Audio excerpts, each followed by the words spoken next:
Hello friends, welcome back to our channel. Friends, last time મેં આપને question પૂછ્યો હતો કે એન્વાયરમેન્ટલ ઇમ્પેક્ટ અસેસમેન્ટ, જેને આપણે EIA કહીએ છીએ, is mandatory under which of the following act? પર્યાવરણીય અસર મૂલ્યાંકન નીચેનામાંથી કયા કાયદા હેઠળ ફરજિયાત છે? Option A Indian forest act, option B air act, option C wildlife protection act કે પછી option D environment protection act. આપ સૌએ કોમેન્ટમાં મને સાચો જવાબ આપ્યો છે. પ્રશ્ન નંબર 10માં સાચો જવાબ બને છે ડી, એન્વાયરમેન્ટ પ્રોટેક્શન એક્ટ. અને આપ સૌએ કોમેન્ટ કરીને બિલકુલ કરેક્ટલી ડી જવાબ આપી દીધો છે. ફ્રેન્ડ્સ, આજે આપણે ફરી એકવાર મળ્યા છીએ અને વાત કરવાના છે એન્વાયરમેન્ટલ લો વિશે. બીજા બહુ જ અગત્યના MCQs જે આપ માટે આવનારી ઓલ ઇન્ડિયા બાર એક્ઝામિનેશન માટે બહુ જ ઇમ્પોર્ટન્ટ સાબિત થવાના છે. જેથી આપ સૌને રિક્વેસ્ટ કરું છું કે આ વિડીયોને એન્ડ સુધી જોજો, જેથી આપ સમજી શકો કે આ કાયદામાંથી બીજા અન્ય બહુ જ અગત્યના MCQs કેવા પ્રકારના હોઈ શકે અને તેના સાચા જવાબો તમે ઇઝીલી કેવી રીતે આપી શકો. સાથે સાથે આપ સૌને રિક્વેસ્ટ એ પણ છે કે જે પણ કોઈ સ્ટુડન્ટ ચેનલ પર નવા છે, આજે પ્લીઝ ચેનલને સબસ્ક્રાઇબ કરી લો, બેલ નોટિફિકેશન આઇકોનને ઓન કરી લો, જેથી આવનારા બહુ જ અગત્યના વિડીયોના નોટિફિકેશન આપ સૌને સૌથી પહેલા મળી જાય. બિલકુલ સમયને નહીં બગાડીએ, શરૂ કરીશું આજનો video.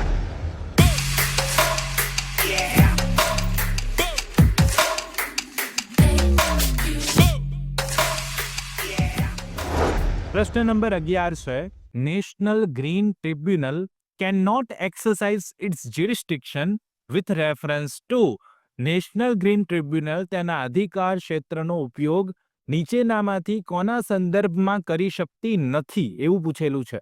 Option A wildlife protection act 1972, option B scheduled tribes and other traditional forest dwellers recognition of forest right act 2006, option C the public liability insurance act 1991 કે બોથ એ એન્ડ બી. શું આવે સાચો જવાબ? બહુ અગત્યની વાત છે. National green tribunal તેના અધિકાર ક્ષેત્રનો ઉપયોગ નીચેનામાંથી કયા કાયદા સંદર્ભે કરી શકતી નથી? વાઇલ્ડ લાઇફ પ્રોટેક્શન એક્ટ, અનુસૂચિત જનજાતિ અને અન્ય પરંપરાગત વનવાસીઓ વન અધિકારોની માન્યતા અધિનિયમ 2006, જાહેર જવાબદારી વીમા અધિનિયમ 1991 કે એ અને બી બંને. શું આવે સાચો જવાબ? તો પ્રશ્ન નંબર 11માં સાચો જવાબ ડી બની જશે, બોથ એ એન્ડ બી. એટલે કે વાઇલ્ડ લાઇફ પ્રોટેક્શન એક્ટને પણ લાગુ નથી પડતી અને એ જ રીતે શેડ્યુલ્ડ ટ્રાઇબ અને અધર ટ્રેડિશનલ ફોરેસ્ટ ડ્વેલર એક્ટ જે છે એને પણ લાગુ, તેના સંદર્ભમાં પણ લાગુ કરી શકાતી નથી. અને એટલા માટે કરેક્ટ આન્સર પ્રશ્ન નંબર 11માં ડી બની જાય. D will be correct answer. પ્રશ્ન નંબર 12 જુઓ, MC Mehta versus Union of India 1986 Shri Ram food and fertiliser case relate to. બહુ વાર તમે સાંભળ્યું હશે શ્રી રામ ફૂડ ફર્ટિલાઇઝરનો કેસ, બહુ જ ઇમ્પોર્ટન્ટ છે, જેને આપણે MC Mehta versus Union of ઇન્ડિયાનો કેસ પણ કહીએ છીએ 1986નો.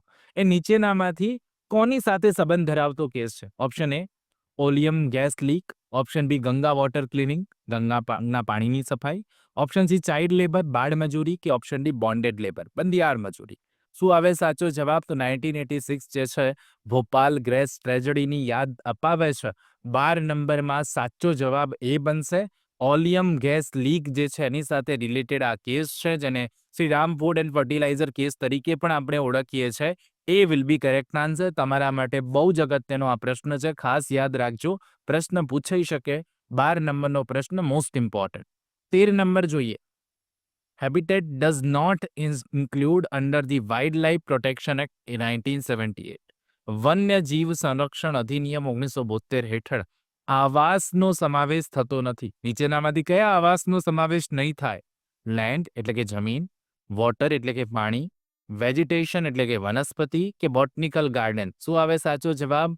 તો જ્યારે આપણે વન્ય જીવ સંરક્ષણ કાયદાની વાત કરીએ છીએ, તેમાં જમીન પણ આવશે, પાણી પણ આવે, વનસ્પતિ પણ આવે, પણ બોટનિકલ ગાર્ડન આવે નહીં. અને એટલા માટે 13 નંબરના પ્રશ્નમાં સાચો જવાબ ડી બનશે.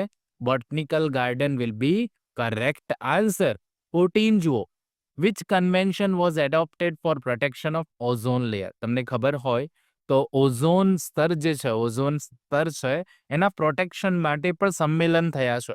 અને નીચેનામાંથી કયું સંમેલન એ પર્ટિક્યુલરલી ઓઝોન લેયરના પ્રોટેક્શન માટે એડોપ્ટ કરવામાં આવ્યું હતું? ઓપ્શન એ વિયેના સંમેલન, ઓપ્શન બી બેસલ સંમેલન, ઓપ્શન સી ક્યોટો પ્રોટોકોલ કે ઓપ્શન ડી સ્ટોકહોમ સંમેલન? શું આવશે સાચો જવાબ? 14 નંબરનો પ્રશ્ન પણ બહુ અગત્યનો છે.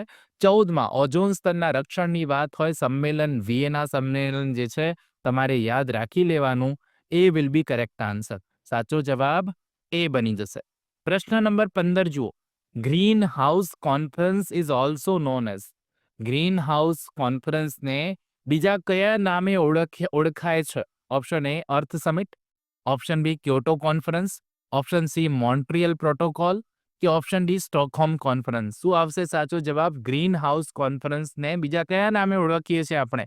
15 નંબરના પ્રશ્નમાં સાચો જવાબ શું બને? સાચો જવાબ બી બની જશે, ક્યોટો કોન્ફરન્સ. ઓકે, ક્યોટો કોન્ફરન્સને આપણે ગ્રીન હાઉસ કોન્ફરન્સ તરીકે પણ ઓળખીએ છીએ.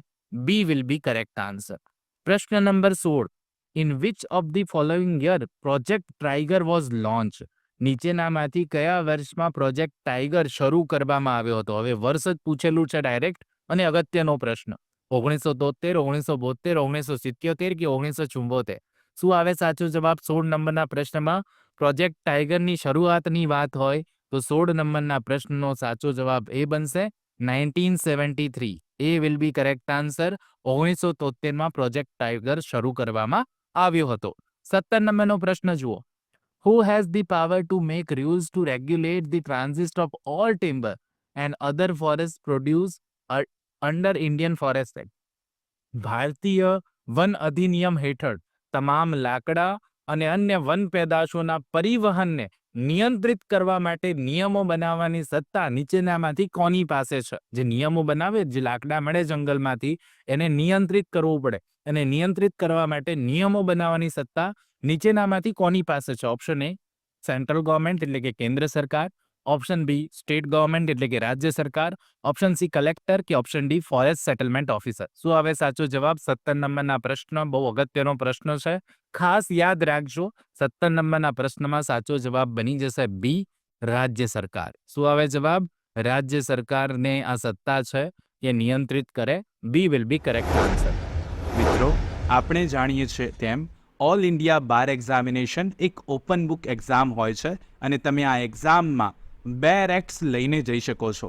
તો ફ્રેન્ડ્સ, ઓલ ઇન્ડિયા બાર એક્ઝામિનેશનની તૈયારીને ખૂબ જ સરળ બનાવવા માટે પુનાહલ લો હાઉસ લઈને આવ્યું છે ખાસ 2 રેક્ટ્સ. યસ ફ્રેન્ડ્સ, આ જે 2 રેક્ટ્સ છે તે ડિગ્લોટ ફોર્મમાં હોય છે, એટલે કે અંગ્રેજી અને ગુજરાતી ભાષામાં, જેથી પરીક્ષામાં જો તમે લઈને જશો તો ખાસ કરીને જે પણ કોઈ પ્રશ્નો પૂછાશે એ તમામ પ્રશ્નોના આન્સર, તેના જવાબો આપ ઇઝીલી ફાઇન્ડ આઉટ કરી શકશો, એને શોધી શકશો અને પરીક્ષામાં તેનો સાચો જવાબ લખી શકશો. સાથે સાથે કોઈ પણ કોન્સેપ્ટને તમારે સમજવો હોય તો પણ એને તમે ગુજરાતીમાં, આપણી લોકલ લેંગ્વેજમાં બિલકુલ સ્પષ્ટ રીતે સમજી શકો છો. ફ્રેન્ડ્સ, આ જે 2 રેક્ટ છે એ નવા સિલેબસ મુજબ છે, અને જેટલું પણ એમાં જરૂરી છે પ્રમાણે દરેક વસ્તુ એડ થયેલી છે, જેથી તમે ઇઝીલી એની તૈયારી કરી શકો છો, પરીક્ષામાં પણ સાથે લઈને જઈ શકશો.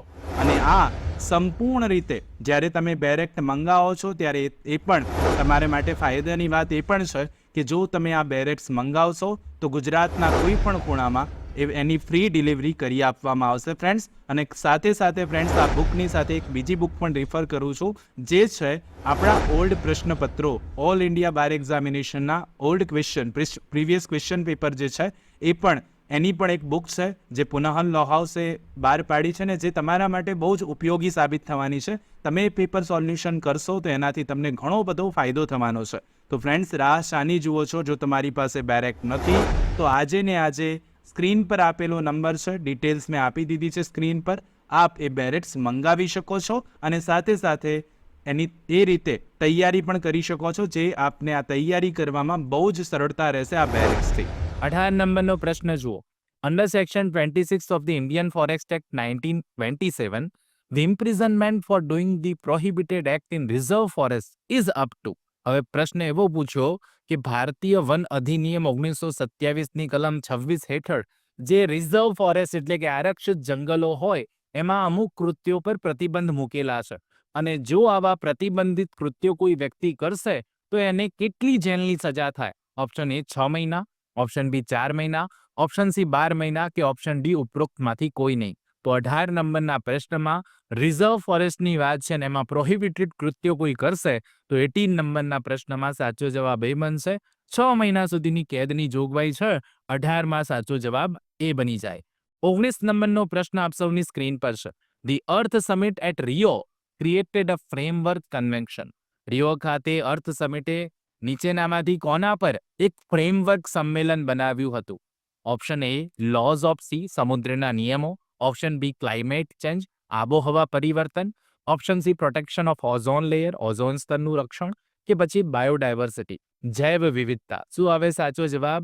તો અર્થ સમિટની વાત હોય તો 19 નંબરમાં સાચો જવાબ બી આવશે, આબોહવા પરિવર્તન. ક્લાઇમેટ ચેન્જ પર ફ્રેમવર્ક સંમેલન બનાવવામાં આવ્યું હતું જેને આપણે અર્થ સમિટ તરીકે પણ ઓળખતા. અર્થ સમિટ જે છે સીધું આબોહવા પરિવર્તન સાથે સંકળાયેલું છે. 19 નંબરમાં એટલા માટે સાચો જવાબ બી બની જશે. ક્વેશ્ચન નંબર 20 અને આ સબ્જેક્ટનો આજનો આપણો લાસ્ટ ક્વેશ્ચન. હવે આપણે નેક્સ્ટ સબ્જેક્ટ નવો સબ્જેક્ટ આવશે ને એના પર MCQ લઈને હું આવીશ. ક્વેશ્ચન નંબર 20 જે છે એનો આન્સર આપ સૌએ મને હંમેશાની જેમ કોમેન્ટ બોક્સમાં જરૂરથી કોમેન્ટ કરીને આપવાનો છે. ક્વેશ્ચન નંબર 20 છે કે climate change is caused by.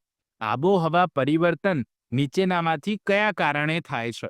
Option A greenhouse gases greenhouse વાયુઓ, option B depletion of ozone layer ozone સ્તરનું અવક્ષય, ઓપ્શન સી પોલ્યુશન એટલે કે પ્રદૂષણ, કે option D all of the above ઉપરોક્ત તમામ.